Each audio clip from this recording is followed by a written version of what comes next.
ऋषिक अनन्यमाल में चरित्र आता है,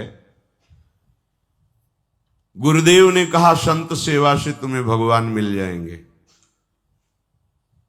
प्रारंभ की संत सेवा कैसे करें, पद्धति भी बता दी थी। संतों को साक्षात भगवान का स्वरूप मानो, जब आए उनका चरणामृत उतारो, प्रणाम करो, आरती पूजा करो, भोग प्रसाद जैसे भगवान को ऐसे उनको पवाओ, उनके प्रति भगवत भाव रखो। एक दिन संतों के स्वामी स्वयं आ जाएंगे। ऐसा ही वो करने लगे। किसी दुष्ट चित्त वाले ने देखा कि इनके घर में तो संत वेश में जाने से बड़ा सम्मान मिलता है, भेंट भी मिलती, खाने पीने को भी मिलता है। संत वेश बनाने में 5 मिनट लगते हैं, या तो मोड़ मुड़वा लो, तिलक लगाए, 1 मिनट लगता है। मोड़ मुड़वाए, कपड़े बदल लो, संत बन गए आप। ये ऐसा भेष है कि बड़े बड़े पापात्मा भी इसमें छुप जाते हैं, दुराचारी भी छुप जाते हैं। इसीलिए फिर लोग कहते हैं संत ऐसे होते हैं। संत ऐसे नहीं, संतों को तो अभी समझा ही नहीं, तुमने जाना ही नहीं। प्राण त्याग देना सहज है, धर्म का त्याग नहीं करते संत जन जो संत होते हैं। ऊसर बरसई तृण नहीं जामा, संत हृदय जिमि उपज न कामा। साधु ऐसे, पर यह भेष ऐसा है कि घोर कुमार्गामी भी एक क्षण में इस भेष को धारण कर सकता है। उस दुष्ट चित्त जवान व्यक्ति ने साधु का वेश धारण किया, गुरु आज्ञा के अनुसार केवल संत आए बस ये भाव, साष्टांग प्रणाम, चरणामृत लिया, घर में छूट, संत हमारे भगवान है। अब उस संत तो है नहीं, उनकी तो दृष्टि है पार्थिव, एक अकेला लड़का, और जहां संत सेवा होती वहां ऐश्वर्य की भरमार हो जाती है। पक्का ये ऐसा व्यापार है जिसमें कभी घाटा नहीं, मंगल ही मंगल है। कहीं भी जहां संत सेवा प्रारंभ हुई, ऐश्वर्य वहां चरणों में लौटने लगता है, क्योंकि भगवान के दासों की सेवा भगवान को अधीन करने वाली होती है।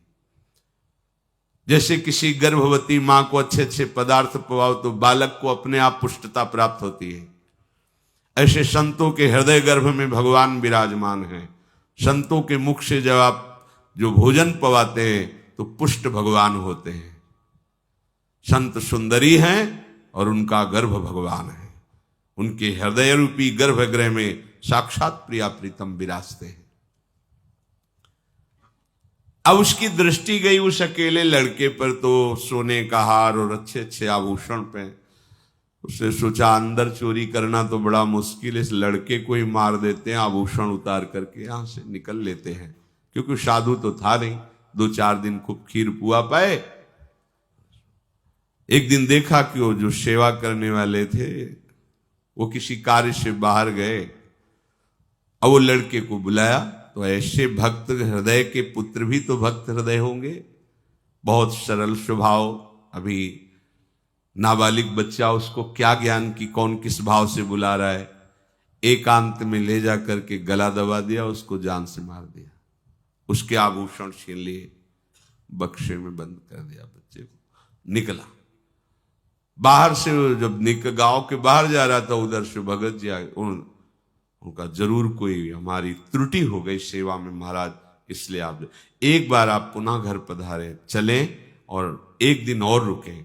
अगर कोई हमसे गलती हो गई हो तो क्षमा करें, जरूर कोई सेवा में त्रुटि हो गई, हमारी पत्नी ने या किसी सेवक ने ऐसा कुछ, प्रभु मुझे क्षमा। उनके तो होश उड़े, क्योंकि वो हत्या करके आ रहे, वो साधु है ही नहीं, केवल वेश धारण किए।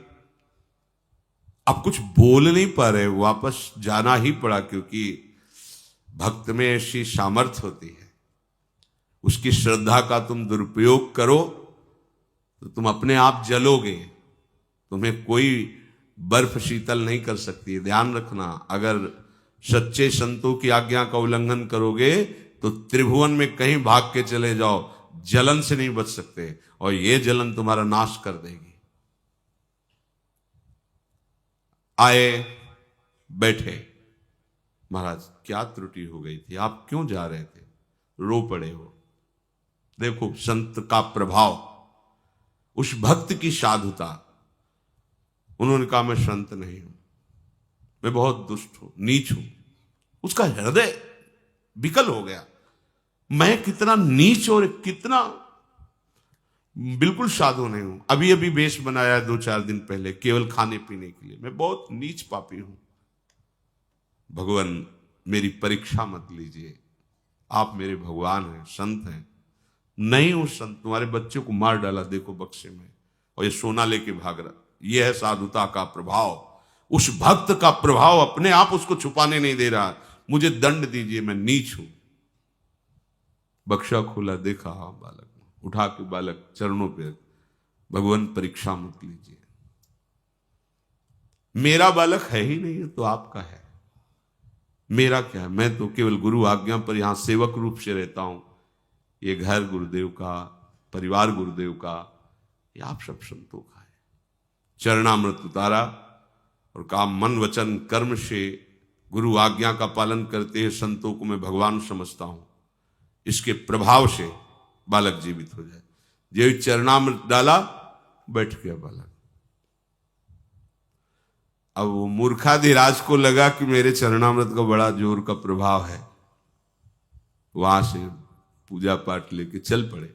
बिल्कुल उसके भक्त के मन में बिल्कुल नहीं कि ये साधु नहीं, अपनी दृष्टि है। साधु को साधु ही नजर आता है, दुष्ट को दुष्ट ही नजर आता है। पड़ोस में गए और कहा एक रात रुकना चाहते हैं दूसरे मोहल्ले में, वहीं गांव के। उनको लगा मेरे चरणों का प्रभाव है ये चरणामृत। एक लड़के को मार डाला, दुष्ट स्वभाव, और क्या विचार करेगा। उनके चलने लगे डंडे थप्पड़। उन्होंने कहा तुम जानते नहीं हमारे चरणामृत का प्रभाव, अभी तुम्हारा बालक जी जाएगा। बड़े बुजुर्ग थे, बोले देख लो भाई, चरणामृत धोया गया, बालक का कुछ नहीं हुआ। अब तो और पिटाई शुरू होगा कि उन भगत जी को बुला के पूछ लो कि हमारे चरणामृत का क्या प्रभाव है। ये सूचना उनके पास, वो दौड़ के आए, ये भगवान है, परीक्षा ले रहे हैं। फिर वही संकल्प, मन वचन कर्म से संतों को मैं भगवान मानता हूं, और इसके प्रभाव। तब उनको समझा मेरे चरणामृत का प्रभाव नहीं, भक्त का प्रभाव। उसी दिन से वो भगवान का सच्चा संत बन गया। हमारी शरणागति में हमारी कैसी भी परीक्षा हो, हमें खरे उतरना है। वो देख रहा है जगत का जीवन पालन करने वाला